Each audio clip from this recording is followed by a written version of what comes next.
नमस्ते, प्रणाम। अभी जयप्रकाश भैया जी से मिलने मुलाकात करने के लिए आए हैं। तो भैया का चैनल है जानकी न्यूज, जो बहुत वायरल और बहुत अच्छे खासे जगह से उठ करके आगे बढ़े हैं। इसी तरह आगे बढ़ते रहे, हम लोग फुल सपोर्ट में हैं। और जितने भाई साहब खुद अच्छे हैं उतने अच्छे इनका चैनल भी है, तो हम लोग फुल सपोर्ट करते हैं। जितने हमारे टीम के लड़के लोग हैं फुल सपोर्ट करते हैं और करते रहेंगे, ताकि इन्हें आगे जा करके कोई भी कुछ ऐसा ना हो। हम लोग हमेशा सपोर्ट और साथ बनाए रखते हैं। तो इसीलिए भाई साहब को कहना चाहते हैं, जो आप हौसला बुलंद करके आगे बढ़िए और बढ़ते रहिए, हम लोग आपके साथ हैं।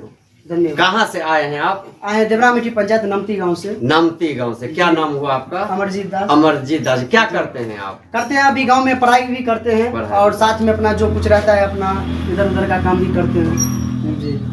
तो सुने आप, देखे अमरजीत जी आए हैं, आज हमसे मिले हैं और अब मेरा हौसला बढ़ा रहे हैं। तो आप लोगों को भी चाहेंगे आशीर्वाद दीजिए, कमेंट कीजिए और हमारे वीडियो को